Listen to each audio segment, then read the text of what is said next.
지금 현재 상황에서 대안책은 없는지 지금 현재 천병철 고려대 의대 예방의학과 교수가 전화 연결돼 있는데요. 교수님 나와 계시죠?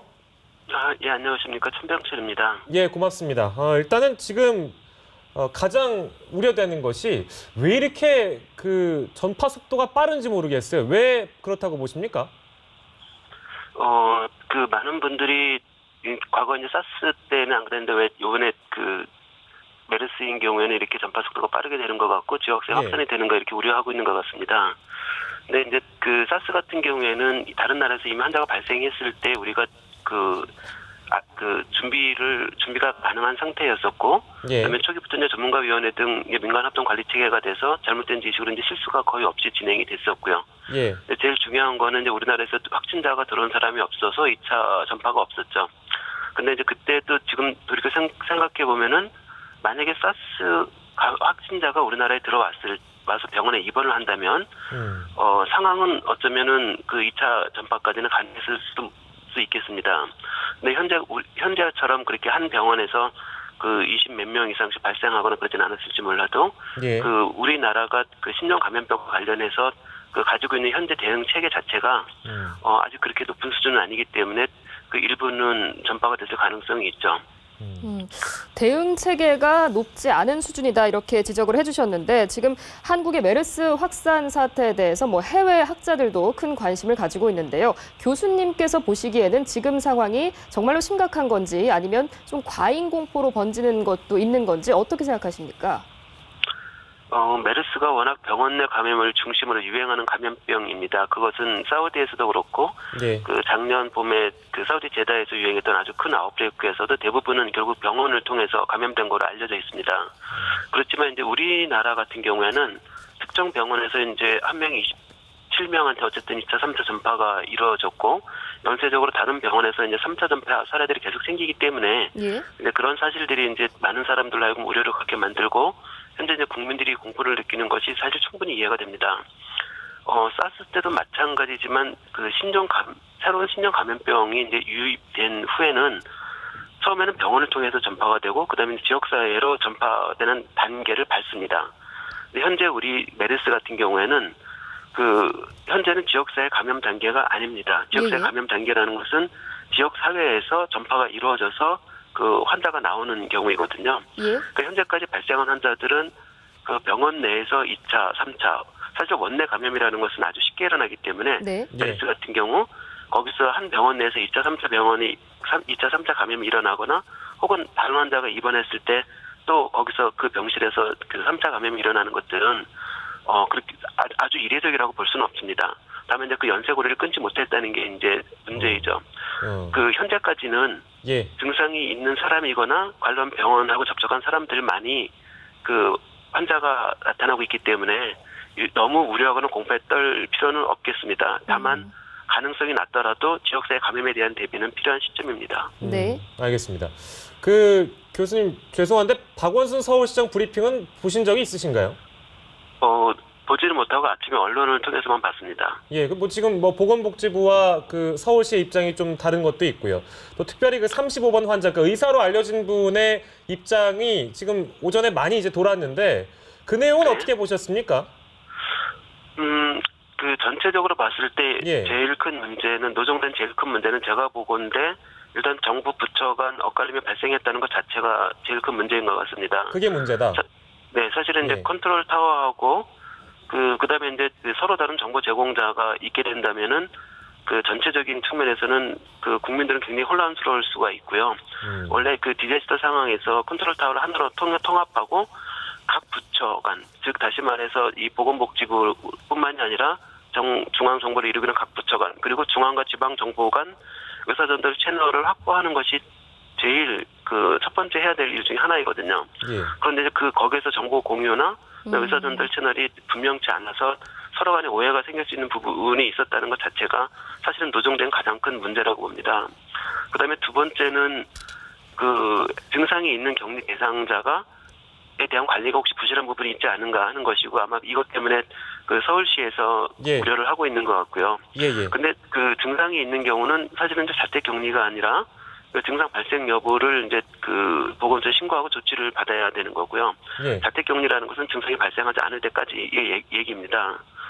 다만 이제 그 중요한 것은 메르스 같은 경우에 지금 첫 번째 환자가 비록 굉장히 많은 사람을 감염시키긴 했습니다만, 예. 그 첫 번째 방문했던 그 2개의 의원에서는 직접 접촉했던 의료인들한테만 감염을 시켰습니다. 예. 예. 그리고 이제 입원한 다음에 또 여러 사람들 감염시킨 거고요. 그분을 만약에 슈퍼 스프레더라고 본다 하더라도 실제로 사회적 접촉으로는 직접 접촉한 사람만이 현재까지는 발생했다고 우리 데이터에서 보여지고요. 예. 그리고 그 사우디에서 그 대규모 아웃브레이크에서도 사회적 접촉으로는 전파가 잘 이루어지지는 않았습니다. 그래서 그 일단 증상이 있는 상황에서 그 정말 증상이 어느 정도 있었고 증상이 있었는지 없었는지를 알 수 없겠습니다만, 네. 증상이 있는 상황에서 사회적인 접촉을 했을 때, 예. 그 긴밀하게 접촉한 사람에 대해서는 그 예방 차원의 격리가 필요합니다.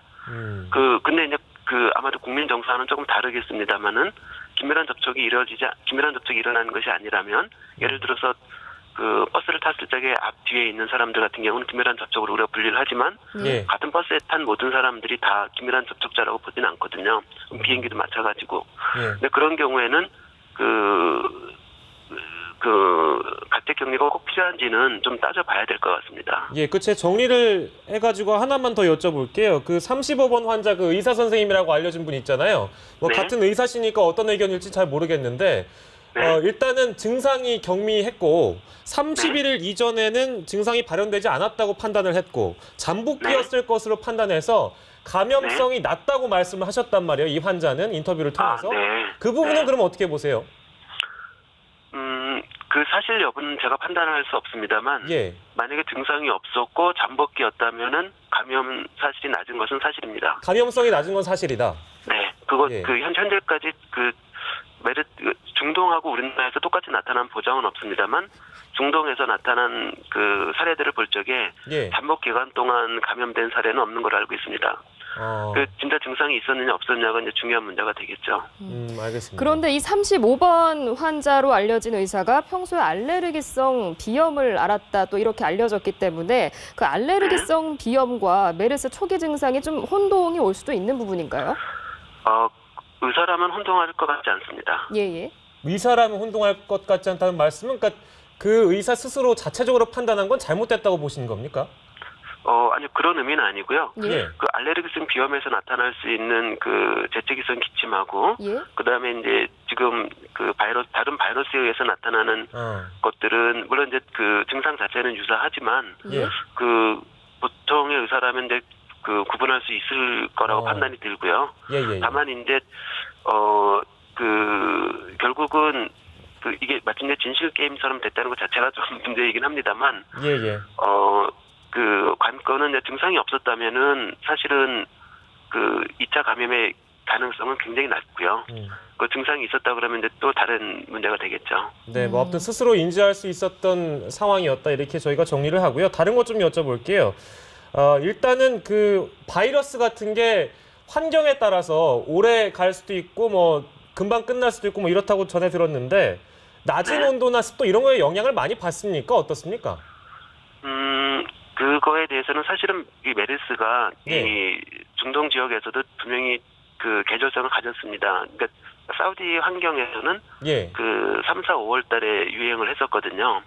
그게 이제 그 아무래도 바이러스 생존이 외계 환경과 영향을 받다 보니까 그런 것 같았고, 예. 이거는 이제 실험실 내에서의 결과입니다만, 실험실 상황에서 이 바이러스 생존력을 측정했을 때 기온하고 기습의 영향을 받아서 그 습도가 예를 들어 상대 습도가 낮을수록 또 기온 같은 경우는 이제 그 높을수록 이 바이러스 생존이 좀 증가한 경향이 있었습니다.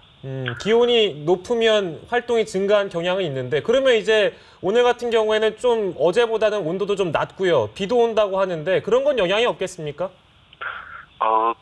실제 지금 이제 그 기후 환경하고 실험실 환경하고는 굉장히 다릅니다. 실험실 같은 경우는 정확하게 온도 습도 낮추고 그다음에 이제 이 표면에서 이제 바이러스 생존 능력을 측정했던 거고요. 예. 실제 지역 사회에서 기후가 이 바이러스 생존에 영향을 미치는 거는 관여하는 요인이 매우 많기 때문에 그거는 이제 직접 그 연구가 필요한 부분인데 아직 그 연구가 진행된 적은 없습니다. 다만 그 비가 오는 경우에는 상대 습도가 증가하기 때문에 예. 상대 습도가 증가하는 것이 그 이 실험 결과를 우리 그대로 이제 반영한다 그러면은 어쩌면은 바이러스 생존에는 불리한 방향으로 들어갈 수도 있겠죠.